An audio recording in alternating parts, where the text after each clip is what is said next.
বই ভয়েসে স্বাগতম। অধ্যায় ৭। একদিন সকালে পদ্মঝি বলিল, ও ঠাকুর, শুনে রাখো, আজ কোথাও যেও না সব ছুটির পরে। আজ ওবেলা সত্যিনারায়ণের সিন্নি। খদ্দেরদের ভাত দেবার সময় বলে দিও ও বেলা যেন থাকে, আর তোমরা খেয়ে দিয়ে আমার সঙ্গে বেরুবে সত্যিনারায়ণের বাজার করতে। বংশী ঠাকুর হাজারির দিকে চাহিয়া হাসিল, অবশ্য পদ্মঝি চলিয়া গেলে। ব্যাপারটা এই, হোটেলের এই যে সত্যিনারায়ণের পূজা, ইহাদের একটি ব্যবসা। যাহারা মাসিক হিসেবে হোটেলে খায়, তাহাদের নিকট হইতে পূজার নাম করিয়া চাঁদা বা প্রণামী আদায় হয়। আদায়ী টাকার সব অংশ ব্যয় করা হয় না বলিয়াই হাজারি বা বংশীর ধারণা। অথচ সত্যিনারায়ণের প্রসাদের লোভ দেখাইয়া দৈনিক নগদ খরিদ্দার যাহারা, তাহাদেরকেও রাত্রে আনিবার চেষ্টা করা হয়। কারণ এমন অনেক নগদ খরিদ্দার আছে যাহারা একবেলা হোটেলে খাইয়া যায়, দুবেলা আসে না। বংশী ঠাকুর পরিবেশনের সময় প্রত্যেক ঠিকা খরিদ্দারকে মোলায়েম হাসিয়া বলিতে লাগিল, আজ্ঞে বাবু, ওবেলা সত্যিনারায়ণ হবে হোটেলে, আসবেন ওবেলা, অবশ্যই করে আসবেন। বাহিরে গদির ধরে বেচুচাক্কর্তীয় খরিদ্দার দিগকে ঠিক অমনি বলিতে লাগিল। বংশী ঠাকুর হাজারিকে আড়ালে বলিল, সব ভাঁকের কাজ। এক চিলতে কলার পাতার আগায় 1 হাত করে গুড় গোলা আটা, আর তার ওপর 2খানা বাতাসা, হয়ে গেল এই নাম তোমার সত্যিনারায়ণের সিন্নি। চামার কোথাকার। সন্ধ্যার সময় পূর্ণ ভট্টার সত্যিনারায়ণের পূজা করিতে আসিলেন। বাসনের ঘরে সত্যিনারায়ণের পিড়ি পাতা হইয়াছে। হোটেলের 2-4 জন মিলিয়া ঘড়িও কাসর পিটাইতেছে। পদ্মঝি ঘন ঘন শাকে ফু পাড়িতেছে, খানিকটা খরিদ্দার আকৃষ্ট করিবা কেষ্টাতেও বটে। স্টেশনে যে চাকর হিন্দু হোটেল বলিয়া চেঁচায়, তাহাকেও বলিয়া দেওয়া হইয়াছে। সে প্রত্যেক যাত্রীকে বলিতেছে, আসুন বাবু, সিন্নি প্রসাদ হচ্ছেন হোটেলে, খাওয়ার বড্ড জুত আজকে, আসুন বাবু। যাহারা নগদ পয়সার খরিদ্দার, তাহারা ভাবিতেছে অন্য হোটেলেও তো পয়সা দিয়া খাইবে যখন তখন, সত্যিনারায়ণের প্রসাদ ভাও যদি পাওয়াই যায়, বেচু চক্কর্তির হোটেলেই যাওয়া যাক না কেন। ফলে যদু বাড়ুজ্যের হোটেলের দৈনিক নগদ খরিদ্দার যাহারা, তাহারাও অনেকেই আসিয়া জুটিতেছে এই হোটেলে। এদিকে নগদ খরিদ্দারদের জন্য ব্যবস্থা এই যে তাহাদের সিন্নি খাইতে দেওয়া হইবে ভাতের পাতে, অর্থাৎ টিকিট কিনিয়া ভাত খাইতে ঢুকলে তবে, নতুবা সিন্নিটুকু খাইয়াই যদি খরিদ্দার পালায়। মাসিক খরিদ্দারদের অন্য প্রকারের ব্যবস্থা। তাহারা চাঁদা দিয়াছে, বিশেষত তাহাদের খাতিরও করা দরকার। পূজা সাঙ্গ হইলে তাহাদের সকলকে একত্র বসাইয়া প্রসাদ খাইতে দেওয়া হইল। বেচু চক্কর্তী নিজে প্রত্যেকের কাছে গিয়ে জিজ্ঞাসা করিতে লাগিলেন, তাহারা আর একটু করিয়া প্রসাদ লইবেন কিনা। যখন ওদিকে মাসিক খরিদ্দারগণকে সিন্নি বিতরণ করা হইতেছে, সেই সময় হাজারি দেখিল রাস্তার উপর যতীন মজুমদার দাঁড়াইয়া হাঁ করিয়া তাহাদের হোটেলের দিকে চাহিয়া আছে। সেই যতীন। হাজারির মনে হইল লোকটার অবস্থা আরও খারাপ হইয়া গিয়াছে, কেমন যেন অনাহার শীর্ণ চেহারা। সে ডাকিয়া বলিল, ও যতীনবাবু, কেমন আছেন? যতীন মজুমদার অবাক হইয়া বলিল, কে, হাজারি নাকি? তুমি আবার কবে এলে এখানে? তা সে অনেক কথা বলবো এখন, আসুন না আসুন। যতীন ইতস্তত করিয়া রান্নাঘরের পাশে বেড়ার গায়ের দরজা দিয়া হোটেলে ঢুকিয়া রান্নাঘরের দোরে এসে দাঁড়াইল।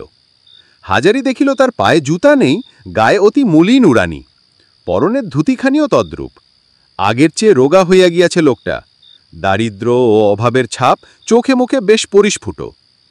যতীন কাষ্ঠ হাসিয়া বলিল, আরে, তোমাদের এখানে বুঝি সত্যিনারায়ণ হচ্ছে আজকে? আগে আমিও কত এসেছি, খেয়েছি। তা খাবেন না? আপনি তো ছিলেন 12 মাসের বাঁধা খরিদ্দার, তা আসুন, প্রসাদ খেয়ে যান। যতীন ভদ্রতা করিয়া বলিল, না না, থাক থাক, তার জন্য আর কি হয়েছে। হাজারি একবার এদিক ওদিক চাহিয়া দেখিল, কেউ কোনো দিকে নাই।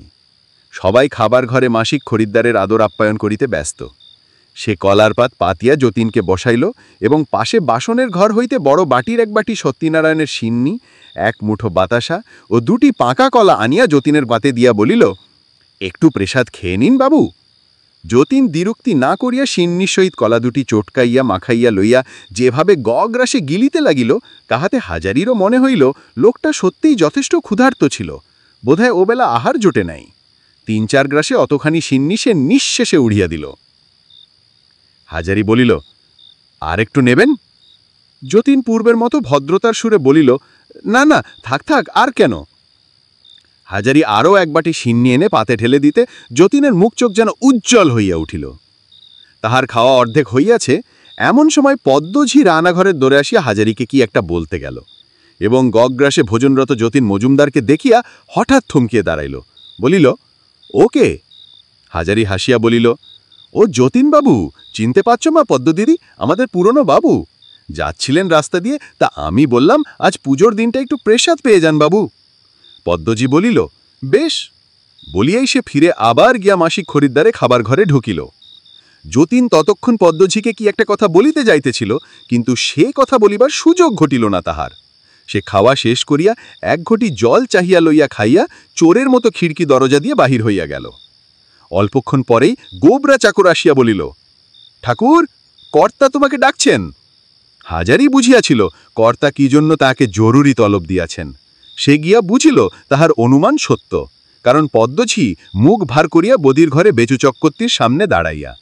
বেচু চক্রবর্তী বললেন, হাজারি, তুমি যোতেনাকে হোটেলে ঢুকিয়ে তাহাকে বসিয়ে সিন্নি খাওয়াচ্ছিলে?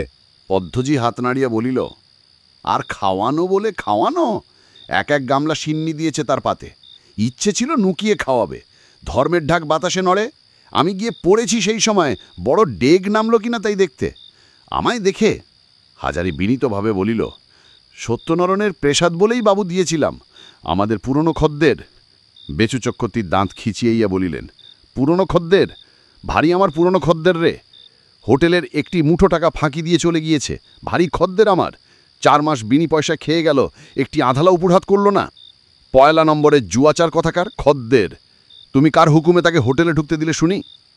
পদ্মজি বলিল, আমি কোনো কথা বললেই তো পদ্ম বড় মন্দ। এই হাজারি ঠাকুর কি কম শয়তান না কি বাবু? আপনি জানেন না সব কথা, সব কথা আপনার কানে তুলতেও আমার ইচ্ছে করে না। নুকিয়ে নুকিয়ে হোটেলের অর্ধেক জিনিস ওঠে ওরে আর বক্সিদির বাড়ি। যতনে ঠাকুর ওরে আর, বুঝলেন না আপনি? বহল করেন লোক তখন আমি কেউ নই, কিন্তু হাতে হাতে ধরে দেওয়ার বেলা এই জনা না হলেও দেখি চলে না। এই দেখুন, আবার চুরিচামারি শুরু যদি না হয় হোটেলে, তবে আমার নাম। বেচু চক্রবর্তী বলিলেন, এটা তোমার নিজের হোটেল নয় যে তুমি হাজারি ঠাকুর এখানে যা খুশি করবে। নিজের মতো এখানে খাটালে চলবে না যেন। তোমার 8 আনা জরিমানা হলো। হাজারি বলিল, বেশ বাবু, আপনার বিচারে যদি তাই হয় করুন জরিমানা। তবে যতীনবাবু আমার এয়ারও নয়, বা সেসব কিছুই নয়। এই হোটেলেই ওর সঙ্গে আমার আলাপ। ওকে দেখিনিও কতদিন। পদ্মদিদি অনেক অন্যায্য কথা লাগায় আপনার কাছে। আমি আসতে মাস থেকে আর এখানে চাকরি করব না। পদ্মজেই এ কথায় অনর্থ বাধাইল। হাত পা নাড়িয়া চিৎকার করিয়া বলিল, লাগায়? লাগায় তোমার নামে? তুমি যে বড় লাগাবার যোগ্যী লোক, তাই পদ্ম লাগিয়ে লাগিয়ে বেড়াচ্ছে তোমার নামে। যত বড় মুখ নয় তত বড় কথা। তোমার মতো লোককে পদ্ম গ্রাহ্যের মধ্যে আনে না, তা তুমি ভালো করে বুঝো ঠাকুর। যাও না, তুমি আজই চলে যাও। সামনের মাসে কেন, মাইনেপত্র চুকি আজই বিদায় হও না। তোমার মতো ঠাকুর রেলবাজারে গন্ডায় গন্ডায় মিলবে। বেচু চক্রবর্তী বলিলেন, চুপ চুপ পদ্ম, চুপ করো। খদ্দের পত্র আসতে যাচ্ছে, ও কথা এখন থাক, পরে হবে। আচ্ছা তুমি যাও এখন হাজারি ঠাকুর। অনেক রাতে হোটেলের কাজ মিটিল। শুইবার সময় হাজারি বংশীজ বলিল, দেখলে তো কী রকম অপমানটা আমার করলে পদ্ম দিদি। তুমিও ছাড়ো, চলো দুজনে বেরিয়ে যাই। দেখো একটা কথা বংশী, এই হোটেলের ওপর কেমন একটা মায়া পড়ে গিয়েছিল। মুখে বলি বটে যাই যাই, কিন্তু যেতে মন সরে না। কতকাল ধরে তুমি আর আমি এখানে আছি ভেবে দেখো তো। এ যেন আপনার ঘর বাড়ি হয়ে গিয়েছে, তাই না? কিন্তু এরা, বিশেষ করে পদ্ম দিদি, এখানে টিকতে দিল না। এবার সত্যিই যাব। বংশী বলিল, যতীনকে তুমি ডেকে দিলে না? ও আপনি এসেছিল। আমি ডেকেছিলাম, ওর অবস্থা খারাপ হয়ে গিয়েছে, আজকাল খেতেই পায় না, তাই ডাকলাম। বলি পুরনো খদ্দের তো, কত লোক খেয়ে যাচ্ছে, ও একটু সিন্নি খেয়ে যাক, এই তো আমার অপরাধ। পরের মাসের শুভ 1 তারিখে রেলবাজারে গোপাল ঘোষের তামাকের দোকানের পাশেই নতুন হোটেলটা খুলিল। টিনের সাইনবোর্ড লেখা আছে, আদর্শ হিন্দু হোটেল। হাজারি ঠাকুর নিজের হাতে রান্না করিয়া থাকেন। ভাত, ডাল, মাছ, মাংস সব রকম প্রস্তুত থাকে। পরিষ্কার পরিচ্ছন্ন ও সস্তা। আসুন, দেখুন, পরীক্ষা করুন। বেচু চক্রবর্তীর হোটেলের অনুকরণেই সামনেই গদির ঘর। সেখানে বংশী ঠাকুরের ভাগ্নে সেই ছেলেটি কাঠের বাক্সের উপর খাতা ফেলিয়া খরিদ্দারগণের আনাগোনার হিসাব রাখিতেছে। ভিতরে রান্না করিতেছে বংশী ও হাজারি।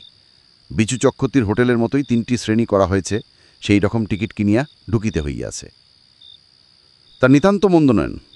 খুলিবার দিন দুপুরের খরিদ্দার হইল ভালোই। বংশী খাইবার ঘরে ভাত দিতে আসিয়া খিনিয়ে গিয়ে হাজারিকে বলিল, 3rd ক্লাস 30 খানা, প্রথম দিনের পক্ষে যথেষ্ট হয়েছে, ওবেলা মাংস লাগিয়ে দাও। বহুদিনের বাসনা ঠাকুর রাধাবল্লভ পূর্ণ করিয়াছেন। হাজারি এখন হোটেলের মালিক, বেচুচক্ষতির সমান দরের লোক সে আজ। অত্যন্ত ইচ্ছে হইল যত জানাশোনা পরিচিত লোক যে যেখানে আছে সকলকেই কথাটা বলিয়া বেড়ায়। মনের আনন্দ চাপিতে না পারিয়া বৈকালে কুসুমের বাড়ি গিয়ে হাজির হইল। কুসুম বলিল, কেমন চলল হোটেল জ্যাঠামশাই? বেশ খদ্দের পাচ্ছি। আমার বড্ড ইচ্ছে তুমি একবার এসে দেখে যাও। তুমি তো অংশীদার। যাব এখন, কাল সকালে যাবে। আপনার মনিব কি বললে? রেগে কাই, ও মাসের মাইনে দেয়নি, না লিখগে। সত্যি বলছি কুসুম্মা, আমার বয়স কেবল 48 হয়েছে। আমার জন্য মনে হচ্ছে আমার বয়স 15 বছর কমে গিয়েছে। হাত পায়ে বল এসেছে কত। তুমি আর আমার অতসীমা, তোমরা 8 জন্মে আমার কি ছিলে জানি নে। তোমাদের কুসুম বাধা দিয়া বলিল, আবার ওই সব কথা বলছেন জ্যাঠামশাই? আমার টাকা দিয়েছি সুদ পাবো বলে, এ তো ব্যবসায় টাকা ফেলা। টাকা কি তুরঙ্গের মধ্যে থেকে আমার স্বর্গ পিডিম দিত? বলিনি আমি আপনাকে? তবে হ্যাঁ, আমাদের বাবুর মেয়ের কথা যা বললেন সে দিয়েছে বটে, কোনো খাই না করে। তার কথা 1000 বার বলতে পারেন। তার বিয়ের কি হল? সামনের সোমবার বিয়ে, চিঠি পেয়েছি, যাচ্ছি ওদিন সকালে। আমার কাকার সঙ্গে যদি দেখা হয় তবে এসব টাকা কড়ির কথা যেন বলবেন না সেখানে। তোমাকে শিখিয়ে দিতে হবে না মা, যতবার দেখা হয়েছে তোমার নামটি পর্যন্ত কখনো সেখানে ঘুণাক্ষরে করিনি। আমারও বাড়ি এড়োশোলা, আমায় তোমার কিচ্ছু শেখাতে হবে না। কথা মতো পরদিন সকালে কুসুম হোটেল দেখতে গেল। সে দুধ দই লইয়া অনেক বেলা পর্যন্ত পাড়ায় পাড়ায় বেড়ায়, তাহার পক্ষে ইহা আশ্চর্যের কথা কিছুই নয়। হাজারি তাহাকে রান্নাঘরে যত্ন করিয়া বসাইতে গেল। সে কিন্তু দোরের কাছে দাঁড়াইয়া রহিল, বলিল, আমি গুরু ঠাকুরনি কিছু আসিনি যে আসন পেতে যত্ন করে বসাতে হবে। হাজারি বলিল, তোমারও তো হোটেল কুসুম্মা, তুমি এর অংশীদারও বটে, মহাজনও বটে। নিজের জিনিস ভালো করে দেখে শোনো, কি হচ্ছে না হচ্ছে তদারক করো, এতে লজ্জা কি? বংশী, চিনে রাখো, এ একজন অংশীদার। এ কথায় কুসুম খুব খুশি হইল, মুখে তাহার আহ্লাদের চিহ্ন ফুটিয়া উঠিল। এমন একটা হোটেলের সেই অংশীদার ও মহাজন, এ একটা নতুন জিনিস তাহার জীবনে।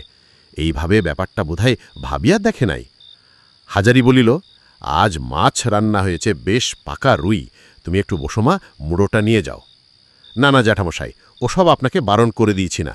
সকলের মুখ বঞ্চিত করে আমি মাছের মুড়ো খাবো? বেশ মজার কথা। আমি তোমার বুড়ো বাবা, তোমাকে খাইয়ে আমার যদি তৃপ্তি হয়, কেন খাবে না বুঝিয়ে দাও। হোটেলের চাকর হাঁকিল, 3rd ক্লাস 3 থালা। হাজারি বলিল, খদ্দের আসছে, বসমা একটু, আমি আসছি। বংশী, ভাত বেড়ে ফেলো। আসিবার সময় কুসুম সলজ্জ সংকোচের সহিত হাজারির দেওয়া 1 কাশি মাছ তরকারি লইয়া আসিল। 1 বছর কাটিয়া গিয়াছে। হাজারি এড়োশোলা থেকে গরুর গাড়িতে রানাঘাট ফিরিতেছে, সঙ্গে টেপির মা, টেপি ও ছেলে মেয়ে। তাহার হোটেলের কাজ আজকাল খুব বাড়িয়া গিয়াছে। রানাঘাটে বাসা না করিলে আর চলে না। টেপির মা বলিল, আর কতটা আছে হেঙ্গা? ওই তো সেগুন বাগান দেখা দিয়েছে, এইবার পৌঁছে যাব। টেপি বলিল, বাবা, সেখানে নাইব কোথায়, পুকুর আছে না গাং? গাং আছে, বাসায় টিউব কল আছে। টেপির মা বলিল, তাহলে জল টানতে হবে না পুকুর থেকে, বেঁচে যাই। এরা কখনো শহরে আসে নাই। টেপির মায়ের বাপের বাড়ি এড়োশোলা দুক্রোশ উত্তরে মনিরামপুর গ্রামে। জন্ম সেখানে, বিবাহ এড়োশোলায়। শহর দেখিবার একবার সুযোগ হইয়াছিল অনেক দিন আগে। অগ্রহায়ণ মাসে গ্রামের মেয়েদের সঙ্গে একবার নবদ্বীপের রাস দেখিতে গিয়েছিল। হোটেলের কাছেই একখানা একতলা বাড়ি পূর্ব থেকেই ঠিক করা ছিল। টেপির মা বাড়ি দেখিয়া খুব খুশি হইল। চিরকাল ঘরের ঘরে বাস করিয়া অভ্যাস, কোঠা ঘরে বাস এই তাহার প্রথম। কখানা ঘরগা, রান্নাঘর কোন দিকে? কই তোমার সে টিপকল দেখি, জল বেশ হতো। ওরে টেপি, গাড়ির কাপড়গুলো আলাদা করে রেখে দে একপাশে, ও সব নিয়ে সৃষ্টি ছোঁয়ানেপা করো না যেন। বস্তার মধ্যে থেকে একটা ঘটি আগে বের করে দাও না গো, 1 ঘটি জল আগে তুলে নিয়ে আসি। একটু পরে কুসুম আসিয়া ঢুকিয়া বলিল, ও জেঠিমা, এলেন সব? বাসা পছন্দ হয়েছে তো?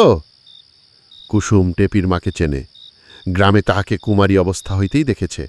বলিল, এসো মা কুসুম, এসো এসো, কল্যাণ হোক। হোটেলে চাকর রাখালেই সময় আসিল। তাহার পিছনে মুটের মাথায় 1 বস্তা পাথুরে কয়লা। হাজারিকে বলিল, কয়লা কোন দিকে নামাবো বাবু? হাজারি বলিল, কয়লা আনলি কেন রে? তোকে যে বলে দিলাম কাঠ আনতে, এরা কয়লা নাচ দিতে জানে না। কুসুম বলিল, কয়লার উনুন আছে, আমি আঁচ দিয়ে দিচ্ছি। আর শিখে নিতে তো হবে জেঠিমাকে। কয়লা সস্তা পড়বে কাঠের চেয়ে, এই শহর বাজার জায়গা, আমি একদিনে শিখিয়ে দেব জেঠিমাকে। রাখাল কয়লা নামাইয়া বলিল, বাবু আর কি করতে হবে এখন? হাজারি বলিল, তুই এখন যাস নে, জলটলগুলো তুলে দিয়ে জিনিসপত্র গুছিয়ে রেখে তবে যাবি।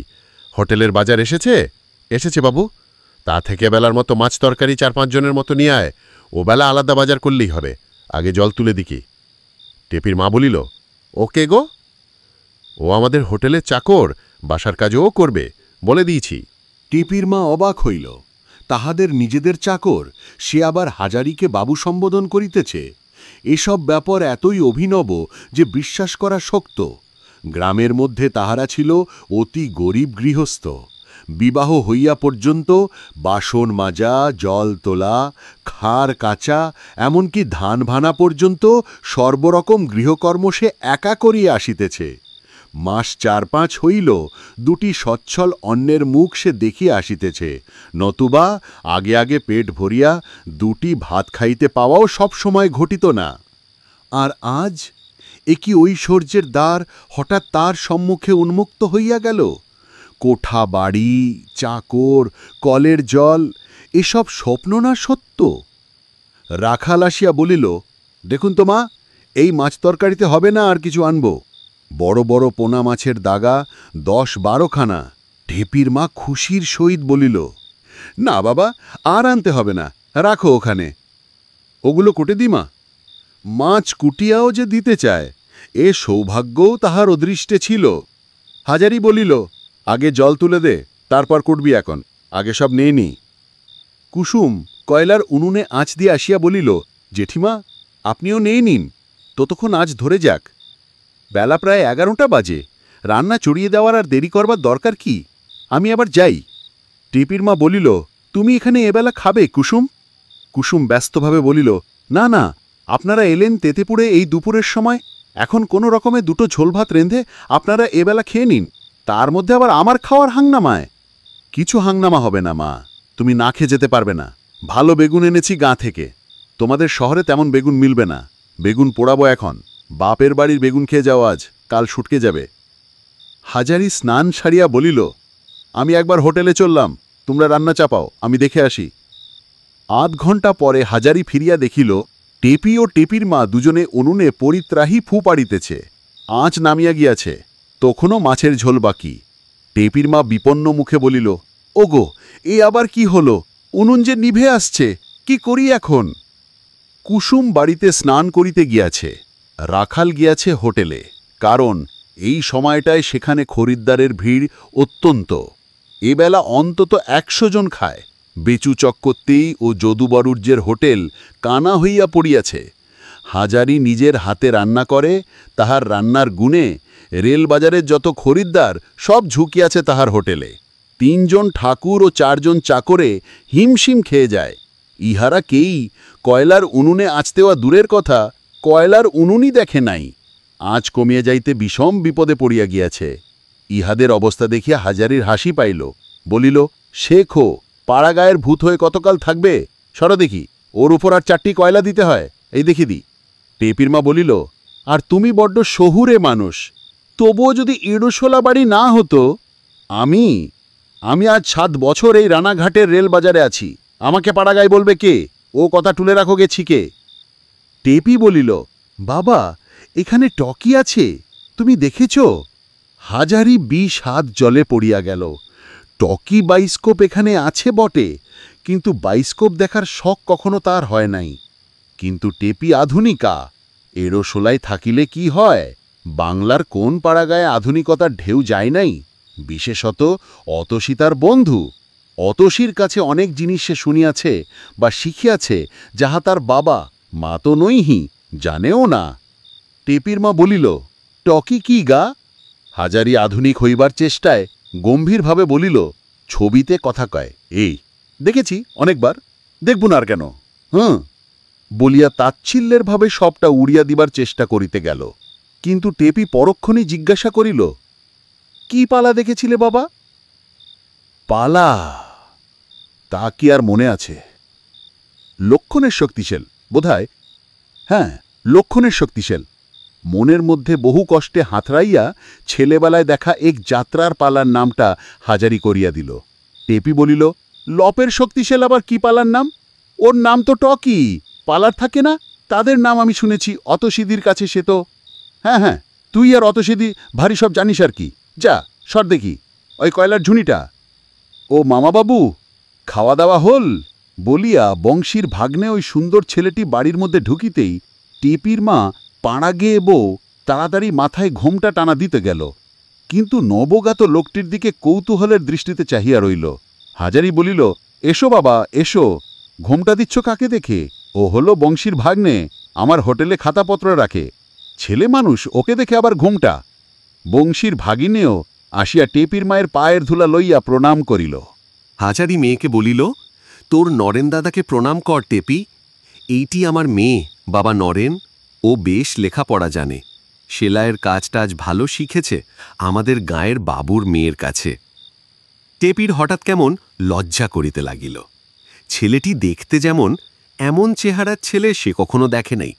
কেবল ইহার সঙ্গে খানিকটা তুলনা করা যায় অতসিদির বরের। অনেকটা মুখের আদল যেন সেই রকম। বংশীর ভাগ্নেও তাহার স্বচ্ছন্দ হৃদ্যতার ভাব হারিয়া ফেলিয়াছে। চোখ তুলিয়া ভালো করিয়া চাওয়া যেন একটু কষ্টকর হইয়া উঠিতেছে। টেপির দিকে তো তেমন চাহিতেই তারিল না। হাজারি বলিল, মুর্শিদাবাদের গাড়ি থেকে কজন নামল আজ? নেমেছিল জন 10, তার মধ্যে 3 জনকে বেচু চক্রবর্তীর চাকর একরকম হাত ধরে জোর করেই টেনে নিয়ে গেল। বাকি 7 জন আমরা পেয়েছি, আর বনগাঁ ট্রেন থেকে এসেছিল 5 জন। স্টেশনে গিয়েছিল কে? ব্রজ ছিল, রাখালও ছিল বনগাঁর গাড়ির সময়। ব্রজ বললে বেচু চক্রবর্তীর চাকরের সঙ্গে খদ্দের নিয়ে তার হাতাহাতা হয়ে যেত আজ। না না, দরকার নেই বাবা ওসব। হাজার হোক আমার পুরনো মনিব, ওদের খেয়েই এতকাল মানুষ। হোটেলের কাজ শিখেছিও ওদের কাছে। শুধু রাঁধতে জানলে তো হোটেল চালানো যায় না বাবা, এই একটা ব্যবসা।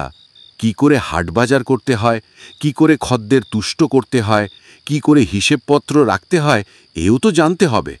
আমি 2 বছর ওদের ওখানে থেকে কেবল দেখতাম ওরা কি করে চালাচ্ছে, দেখে দেখে শেখা। এখন সব পারি। আচ্ছা মামিমা, খাওয়া দাওয়া করুন, আমি আসবো এখনো বেলা।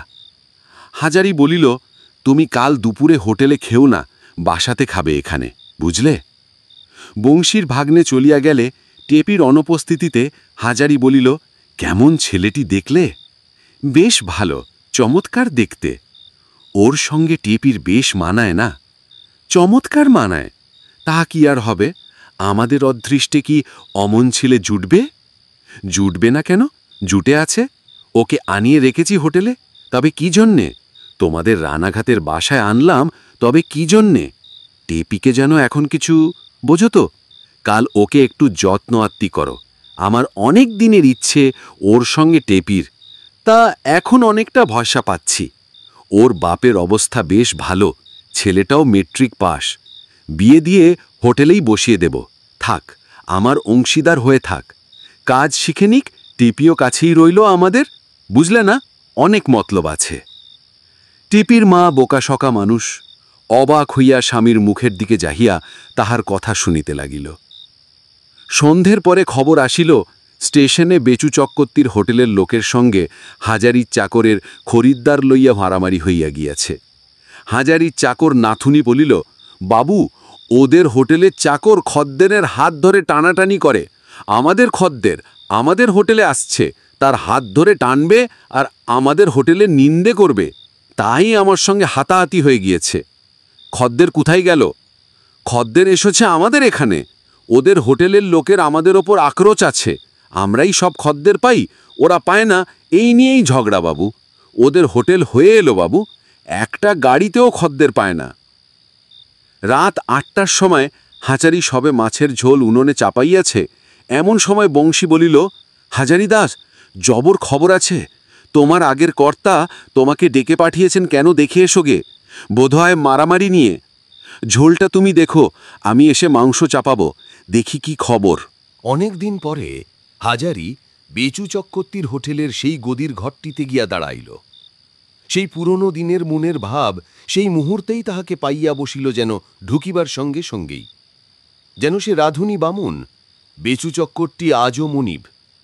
বেচু চক্করতে তাহাকে দেখিয়া খাতির করিবার সুরে বলিলেন, আরে এসো এসো হাজারি এসো, এখানে বসো বলিয়া গদির এক পাছে হাত দিয়ে ঝাড়িয়ে দিলেন, যদিও ঝাড়িবার কোনো আবশ্যক ছিল না। হাজারি দাঁড়াইয়াই রহিল, বলিল, না বাবু, আমি বসব না। আমায় ডেকেছেন কেন? এসো বসোই এসে আগে বলছি। হাজারি জিভ কাটিয়া বলিল, না বাবু, আপনি আমার মনিব ছিলেন এতদিন, আপনার সামনে কি বসতে পারি? বলুন, কি বলবেন? আমি ঠিক আছি। হাজারির চোখ আপনা আপনি খাওয়ার ঘরের দিকে গেল। হোটেলের অবস্থা সত্যিই খুব খারাপ হইয়া গিয়াছে। রাত 9টা বাজে। আগে আগে এ সময় খরিদ্দারের ভিড়ে ঘরে জায়গা থাকিত না, আর এখন লোক কই? হোটেলের জলুসও আগের চেয়ে অনেক কমিয়া গিয়াছে। বেচু চক্রবর্তী বলিলেন, না বসো হাজারি, চা খাও। ওরে কাঙালি, চা নিয়ে আয় আমাদের। হাজারি তবুয়া বসিতে চাহিল না। চাকর চা দিয়া গেল। হাজারি আড়ালে গিয়ে চা খেয়ে আসিল। বেচু চক্রবর্তী দেখিয়া শুনিয়া খুব খুশি হইলেন। হাজারির মাথা ঘুরিয়া যায়নি হঠাৎ অবস্থাপন্ন হইয়া, কারণ অবস্থাপন্ন যে হাজারি হইয়া উঠিয়াছে তাহা তিনি এতদিন হোটেল চালানোর অভিজ্ঞতা হইতে বেশ বুঝিতে পারেন। হাজারি বলিল, বাবু, আমায় কিছু বলছিলেন? হ্যাঁ, বলছিলাম কি জানো, এক জায়গায় ব্যবসা যখন আমাদের, তখন তোমার সঙ্গে আমার কোনো শত্রুতা নেই তো। তোমার চাকর আজ আমার চাকরকে মেরেছে স্টেশনে, এ কেমন কথা? এই সময় পদ্মজ্জি দোরের কাছে আসিয়া দাঁড়াইল। হোটেলের চাকরও আসিল। হাজারি বলিল, আমি তো শুনলাম বাবু, আপনার চাকরটা আগে আমার চাকরকে মারে। নাথনি খদ্দির নিয়ে আসছিল এমন সময়। হ্যাঁ, তাই বই কি, তোমাদের নাথনি আমাদের খদ্দেন ভাগাবার চেষ্টা করে। আমাদের হোটেলে আসছিল খদ্দেন, তোমাদের হোটেলে যেতে চাইনি। এ কথা বিশ্বাস করা যেন বেচু চক্রবর্তীর পক্ষেও শক্ত হইয়া উঠিল। তিনি বলিলেন, যাক, ও নিয়ে ঝগড়া করে কি হবে? হাজারির সঙ্গে হাজারি তো সেখানে ছিল না, দেখেও নি। তবে তোমায় বললাম হাজারি, যাতে আর এমন না হয়। হাজারি বলিল, বাবু, বেশ, আমি রাজি আছি। আপনার হোটেলের সঙ্গে আমার কোনো বিবাদ করলে চলবে না। আপনি আমার পুরনো মনিব। আসুন, আমরা গাড়ি ভাগ করে নিই। আপনি যে গাড়ির সময় স্টেশনে চাকর পাঠাবেন, আমার হোটেলে চাকর সে সময় যাবে না। বেচু চক্রবর্তী বিস্মিত হইলেন। ব্যবসা জিনিসটাই রেশারেশির উপর, আড়াহাড়ির উপর চলে, তিনি বেশ ভালোই জানেন। মাথার চুল পাকাইয়া ফেলিলেন তিনি এই ব্যবসা করিয়া। এ স্থলে হাজারির প্রস্তাব যে কতদূর উদার তাহা বুঝিতে বেচুর বিলম্ব হইল না। তিনি আমতা আমতা করিয়া বলিলেন, না তা কেন, স্টেশন তো আমার একলার নয়। না বাবু, এখন থেকে তাই রইল। মুর্শিদাবাদ আর বনগার গাড়ির মধ্যে আপনি কি নেবেন বলুন? মুর্শিদাবাদ চান না বনগা চান? আমি সেই সময় চাকর পাঠাবো না স্টেশনে। পদ্মজ্জি দৌড় হইতে সরিয়া গেল। বেচু চক্রবর্তী বলিলেন, তা তুমি যেমন বলো, মুর্শিদাবাদ খানাই তবে রাখো আমার। তা আর একটু চা খেয়ে যাবে না? আচ্ছা, এসো তবে। হাজারি মনিবকে প্রণাম করিয়া চলিয়া আসিল। পদ্মজ্জি পুনবাই দোরের কাছে আসিয়া জিজ্ঞাসা করিল, হ্যাঁ বাবু, কি বলে গেল? গাড়ি ভাগ করে নিয়ে গেল, মুর্শিদাবাদ খানাই আমি রেখেছি। যা কিছু লোক আসে মুর্শিদাবাদ থেকেই আসে। বনগার গাড়িতে কটা লোক আসে। লোকটা বোকা, লোক মন্দ নয়, দুষ্টু নয়। আমি 7 বছর দেখে আসছি, আমি জানি নে। গাঁজা খেয়ে বুঁদ হয়ে থাকে, হোটেলের সাই দেখাশুনো করে, রেধেই মরে, মজা লুটছে বংশী আর বংশীর ভাগ্নে। ক্যাশ তার হাতে, আমি সব খবর নিয়েছি তলায় তলায়। বংশীকে আবার এখানে আনুন বাবু, ওই হোটেল একদিনে ভুস্সিনাশ হয়ে বসে রয়েছে। বংশীকে ভাঙাবার লোক লাগান আপনি, ওর ভাগ্নেটাকেও। পরদিন দুপুরে বংশীর ভাগ্নে সসংকোচে হাজারির বাসায় নিমন্ত্রণ রক্ষা করিতে আসিল। হাজারি হোটেল হইতে তাহাকে পাঠাইয়া দিল বটে, কিন্তু নিজে তখন আসিতে পারিল না। অত্যন্ত ভিড় লাগিয়াছে খরিদ্দারের, কারণ সেদিন হাটবার। মায়েরা দেশে টেপিকে অতিথির সামনে অনেকবার বাহির হইতে হইল, কখনো বা আসন পাতা, কখনো জলের গ্লাসে জল দেওয়া ইত্যাদি। টেপি খুব চটপটে, চালাক চতুর মেয়ে, অতি শীর্ষা, কিন্তু হঠাৎ তাও কেমন যেন একটু লজ্জা করিতে লাগল এই সুন্দর ছেলেটির সামনে বারবার বাহির হইতে। বংশীর ভাগ্নেটি একটু বিস্মিত হইল। হাজারি মামারা পাড়া গায়ের লোক, সে জানে। অবস্থাও এতদিন বিশেষ ভালো ছিল না। আজই না হয় হোটেলের ব্যবসায় 2 পয়সার মুখ দেখিতেছে, কিন্তু হাজারি মামার মেয়ে তো বেশ দেখতে, তাহার উপর তার চাল চলন ধরন ধারণ যেন স্কুলে পড়া আধুনিক মেয়ে ছেলের মতো। সে কাপড় গুছাইয়া পরিতে জানে, সাজিতে গুজিতে জানে, তার কথাবার্তার ভঙ্গিটা বড় চমৎকার। তাহার খাওয়া প্রায় শেষ হইয়াছে, এমন সময় হাজারি আসিল। বলিল, খাওয়া হয়েছে বাবা, আমি আসতে পারলাম না, আজ আবার ভিড় বড্ড বেশি। ও টেপি, আমায় একটু তেল দে মা, নে নি, আর ওই তোর দাদা শোয়ার জায়লা করে দে দেখি, পাশের ঘরটাতে একটু গড়িয়ে নাও বাবা। বংশীর ভাগ্নে গিয়া শুইয়াছে, এমন সময় টেপি পান দিতে আসিল। পানের ডিবা নাই, একখানা ছোট রেকাবিতে পান আনিয়াছে। ছেলেটি দেখিল চুন নাহি রেকাবিতে। লাজুক মুখে বলিল, একটু চুন দিয়ে যাবেন। টেপির সারা দেহ লজ্জার আনন্দে কেমন যেন শেহরিয়া উঠিল। তাহার প্রথম কারণ, তার প্রতি সম্ভ্রমসূচক ক্রিয়াপদের ব্যবহার এই হইল প্রথম। জীবনে ইতিপূর্বে তাহাকে কেহ আপনি আজ্ঞে করিয়া কথা বলে নেই। দ্বিতীয়ত, কোনো অনাত্মীয় তরুণ যুবকও তাহার সহিত ইতিপূর্বে কথা বলে নাই কি একেবারে। গায়ের রামুদা, গোপালদা, জহরদা ইহারাও তো তার সঙ্গে কথা বলিত, কিন্তু তাহাতে এমন আনন্দ তাহার হয় নাই তো কোনোদিন। চুন আনিয়া রেকাবিতে রাখিয়া বলিল, এতে হবে? খুব হবে, থাক ওখানেই। এক গ্লাস জল দিয়ে যাবেন। টেপির বেশ লাগিল ছেলেটিকে। কথাবার্তার ধরন যেমন ভালো, গলার সুরটিও তেমনি মিষ্ট। যখন জলের গ্লাস আনিল, তখন ইচ্ছা হইতেছিল ছেলেটি তাহার সঙ্গে আর একবার কিছু বলে, কিন্তু ছেলেটি এবার আর কিছু বলিল না। টেপি জলের গ্লাস নামাইয়া রাখিয়া চলিয়া গেল। বেলা যখন প্রায় 5টা, বৈকাল অনেক দূর গড়াইয়া গেছে। টেপি তখন একবার উকি মারিয়া দেখিল ছেলেটি অঘরে ঘুমাইতেছে।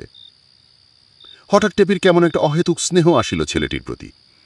আহা, হোটেলে কত রাত পর্যন্ত জাগে, ভালো ঘুম হয় না রাত্রে।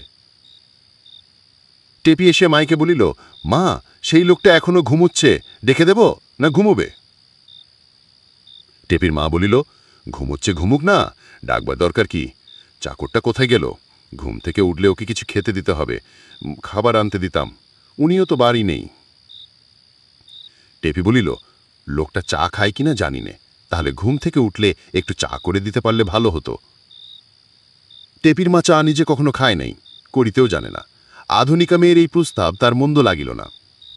মেয়েকে বলিল, তুই করে দিতে পারবি তো? মেয়ে খিলখিল করে হাসিয়া বলিল, তুমি যে কি বলো মা, হেসে প্রাণ বেরিয়ে যায়। পরে কেমন একটি অপূর্ব ভঙ্গিতে হাত নাড়াইয়া নাড়াইয়া হাসি ভরা মুখের চিবুকখানি বারবার উঠাইয়া নামায় বলিতে লাগিল, চা কই, চিনি কই, কেটলি কই, চায়ের জল ফুটবে কিসে, 20 পেয়ালা কই, সেসব আছে কিছু? টেপির মার বারো ভালো লাগিল টেপির এই ভঙ্গি। সে সস্নেহ মুগ্ধ দৃষ্টিতে মেয়ের দিকে হাঁ করিয়া চাহিয়া রহিল। এমনভাবে, এমন সুন্দর ভঙ্গিতে কথা টেপি আর কখনো বলে নাই। এই সময় হাজারি বাড়ির মধ্যে ঢুকিল। হোটেলেই ছিল। বলিল, নরেন কোথায়? ঘুমুচ্ছে নাকি? টেপির মা বলিল, তুমি এতক্ষণ ছিলে কোথায়? ওকে একটু খাবার আনিয়ে দিতে হবে, আর টেপি বলছে চা করে দিলে হতো। হাজারির বড় স্নেহ হইল টেপির উপর। সে না জানিয়া যাহাকে আজ যত্ন করিয়া চা খাওয়াইতে চাহিতেছে, তাহারই সঙ্গে তার বাবা মা যে বিবাহের ষড়যন্ত্র করিতেছে, বেচারি কি জানে। বলিল, আমি সব এনে দিচ্ছি, হোটেলেই আছে। হোটেলে বড় ব্যস্ত আছি, কলকাতা থেকে 10-12 জন বাবু এসেছে শিকার করতে। করা অনেক দিন আগে একবার এসে আমার রান্না মাংস খেয়ে খুব খুশি হয়েছিল। সেই আগের হোটেলে গিয়েছিল, সেখানে নেই শুনে খুঁজে খুঁজে এখানে এসেছে। ওরা রাত্রে মাংস আর পোলাও খাবে। তোমরা এবেলা রান্না করো না, আমি হোটেল থেকে আলাদা করে পাঠিয়ে দেব। এখন নরেনকে যে একবার দরকার, বাবুদের সঙ্গে ইংরেজিতে কথাবার্তা কইতে হবে, সে তো আমি পারবো না। নরেনকে ওঠাই, দাঁড়াও। টেপির মা বলিল, ঘুম থেকে উঠিয়ে কিছু না খাইয়ে ছাড়া ভালো দেখায় না। টেপি চায়ের কথা বলছিল, তাহলে সেগুলো আগে পাঠিয়ে দাওগে, এখন জাগাইও না। বৈকালের দিকে নরেন ঘুম ভাঙিয়া উঠিল। অত্যন্ত বেলা গিয়েছে। পাঁচিলের ধারে সজনে গাছটার গায়ে রোদ হলদে হইয়া আসিয়েছে। নরেনের লজ্জা হইল। পরের বাড়ি কি ঘুমটাই ঘুমাইয়াছে। কে কি, বিশেষ করিয়া হাজারি মামার মেয়েটি কি মনে করিল?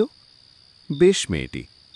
হাজারি মামার মেয়ে যে এমন চালাক চতুর, চটপটে, এমন দেখিতে, এমন কাপড় চোপড় পরিতে জানে, তাহা কে ভাবিয়াছিল? অপ্রতিভ মুখে সে গায়ে জামা পরিয়া বাহির হইবার উদ্যোগ করিতেছে। এমন সময় টেপি আসিয়া বলিল, আপনি উঠেছেন, মুখ ধোবার জল দেব? নরেন থতমত খাইয়া বলিল, না না, থাক, আমি হোটেলেই। মা বললে আপনি চা খেয়ে যাবেন, আমি মাকে বলে আসি। ইতিমধ্যে হাজারি চায়ের আসবাব হোটেলের চাকর দিয়া পাঠাইয়া দিয়াছিল। টেপি নিজেই চা করিতে বসিয়া গেল। তাহার মা জল খাবারের জন্য ফল কাটিতে লাগিল।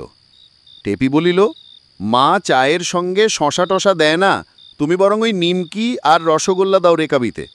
শশা দেয় না? একটা ডাব কাটব, বাড়ির ভাব আছে।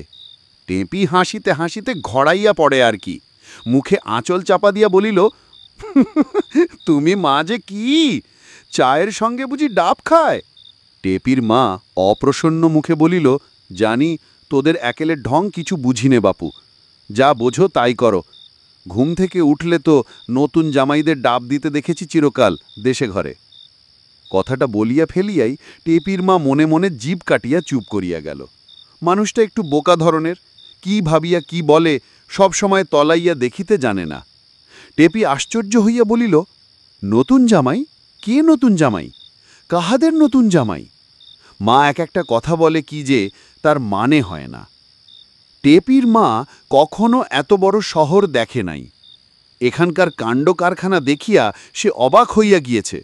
মোটর গাড়ি, ঘোড়ার গাড়ি, স্টেশনে বিদ্যুতের আলো, লোকজনই বা কত! আর তাদের এড়োশোলায় দিন মানেই শেয়াল তাকে বাড়ির পিছনকার ঘন বাঁশবনে। সেদিন তো দিন দুপুরে জেলেপাড়ার কেষ্ট জেলের 3 মাসের ছেলেকে শেয়ালে লইয়া গেল। ইতিমধ্যে কুসুম আসিয়া একদিন উহাদের বেড়াইতে লইয়া গেল। কুসুমের সঙ্গে তাহার রাধাবল্লভ তলা, সিদ্ধেশ্বরী তলা, চূর্ণীর ঘাট, পাল চৌধুরীদের বাড়ি সব ঘুরিয়া ঘুরিয়া দেখিল। পাল চৌধুরীদের প্রকাণ্ড বাড়ি দেখিয়া টেপির মা ও টেপি দুজনেই অবাক। এত বড় বাড়ি জীবনে তাহারা দেখে নাই। অতসীদের বাড়িটাই এতদিন বড়লোকের বাড়ির চরম নিদর্শন বলিয়া ভাবিয়া আসিছে যাহারা, তাহাদের পক্ষে অবাক হইবার কথা বটে। টেপির মা বলিল, না, শহর জায়গা বটে কুসুম, গায়ে গায়ে বাড়ি আর সব কোঠা বাড়ি এ দেশে। সবাই বড় লোক, ছেলে মেয়েদের কি চেহারা দেখে চোখ জুড়ায়। হ্যাঁ রে, এদের বাড়ি ঠাকুর হয় না? পুজোর সময় একদিন আমাদের এনো মা, ঠাকুর দেখে যাব। সে আর ইহার বেশি কিছুই বোঝে না। একটা বাড়ির সামনে কত কি বড় বড় ছবি টাঙানো, লোকজন ঢুকিতেছে, রাস্তার ধারে কি কাগজ বিলি করিতেছে। টেপির মনে হইল এই বোধহয় সেই টকি যাকে বলে, তাহাই। কুসুমকে বলিল, কুসুমদি, এই টকি না? হ্যাঁ দিদি, একদিন দেখবে? একদিন এনো না আমাদের, মাও কখনো দেখেনি, সবাই আসব। একখানা ধাবমান মোটর গাড়ির দিকে টেপির মা হাঁ করিয়া চাহিয়া দেখিতে লাগিল, যতক্ষণ সেখানা রাস্তার মোড় ঘুরিয়া অদৃশ্য না হইয়া গেল। কুসুম বলিল, আমার বাড়ি একটু পায়ের ধুলো দিন এবার জ্যাঠাইমা। কুসুমের বাড়ি যাইতে পথের ধারে রেলের লাইন পড়ে। টেপির মা বলিল, কুসুম দাঁড়া মা, একখানা রেলের গাড়ি দেখে যাই। বলিতে বলিতে একখানা প্রকাণ্ড মালগাড়ি আসিয়া হাজির। টেপি ও টেপির মা দুজনেই একদৃষ্টে দেখিতে লাগিল। গাড়ি চলিয়াছে তো চলিয়াছে, তাহারা আর শেষ নাই। উহ, কি বড় গাড়িটা!